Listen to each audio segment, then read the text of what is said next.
finally got that haircut.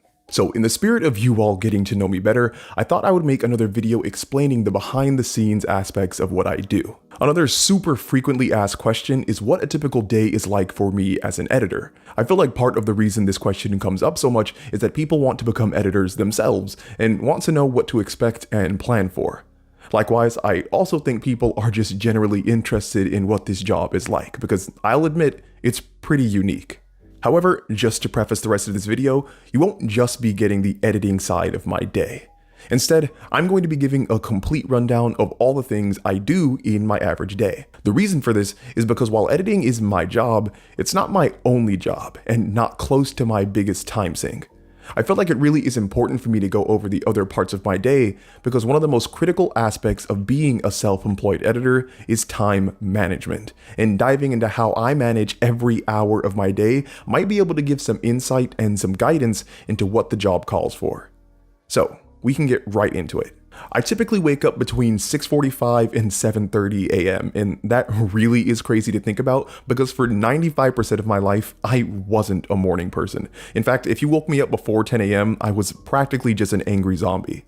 Actually, in the first few months of becoming self-employed, I was waking up closer to 10 a.m., but I found doing that actually made me a lot less productive during the day.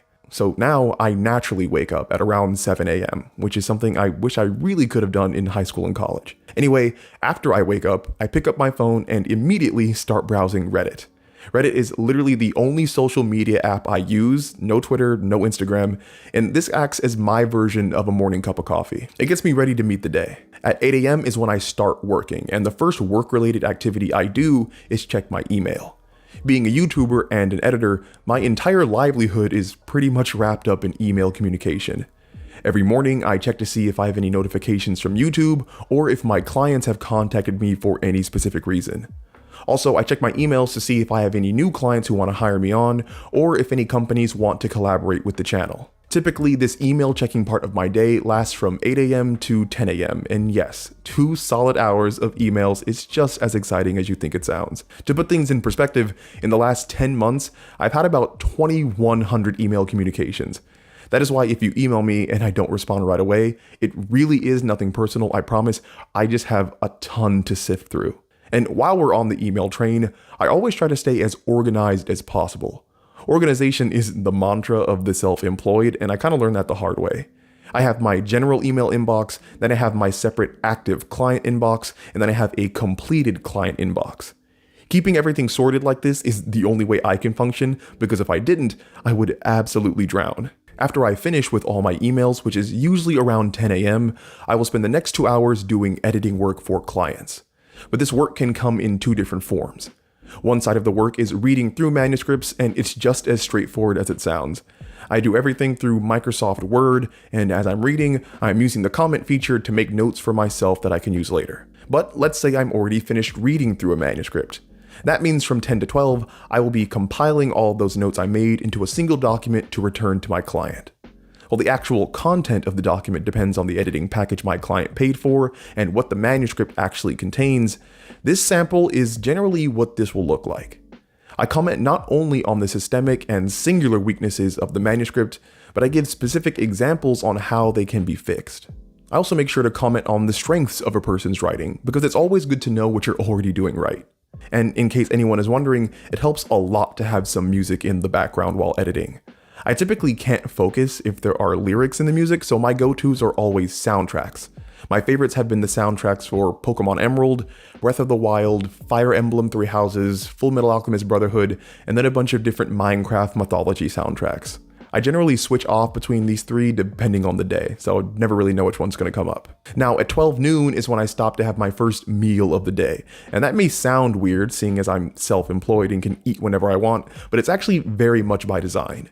For the past year or 2, I guess, I have been doing intermittent fasting, which basically means I create a 16-hour window for myself where I will not eat, and an 8-hour window for myself where I will eat.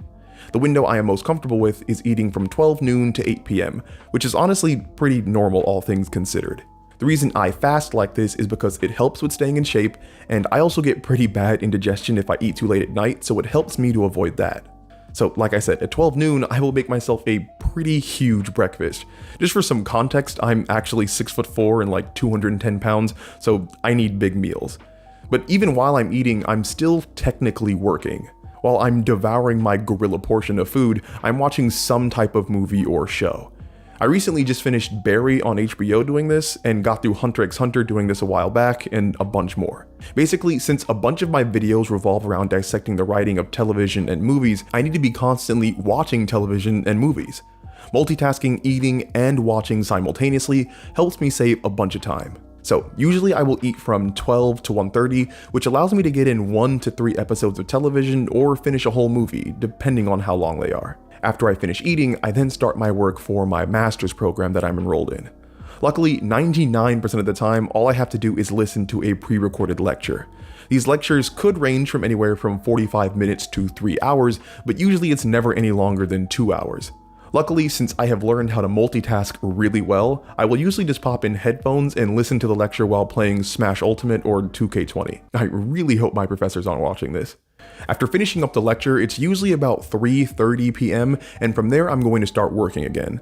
Most of the time I do have a manuscript to read, so to get some exercise in, I will grab my tablet and walk outside. I always strive to get in at least a good 2 miles of walking while I read, and that takes me generally an hour to an hour and a half. When I get back home, it's usually around 5 o'clock, and I allow myself to take a little break. This could be a nice midday nap, or firing up the PS4, or just wasting a few hours on Reddit. Around 7 p.m. is when I usually have my second gargantuan meal of the day. It needs to be able to hold me over for 16 hours so I don't pull any punches. Of course, while I eat, I'm watching something like Tower of God or Ozark. At around 8 p.m. is when I start my actual workout. Since gyms are closed, I just use dumbbells for different exercises in my room. Also, as of late, my workouts are unironically completely based around episodes of It's Always Sunny in Philadelphia, don't ask. Generally, I'll work out for the length of 2 episodes and then watch an episode for a cool down. It's probably not the best decision because laughing and lifting weights at the same time is really difficult and most likely dangerous, but somehow I make it work.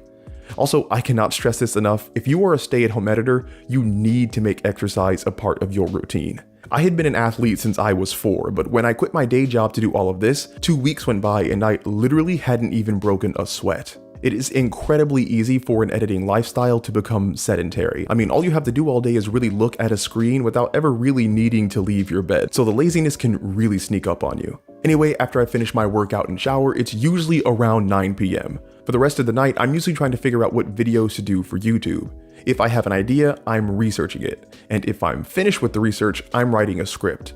From then, I'll usually fall asleep around 11 or 11:30 so I can get a good 8 hours in. So that is generally what my day is like as an editor. I work 7 days a week, pretty much only taking a day off if there's a huge pause in what I need to do.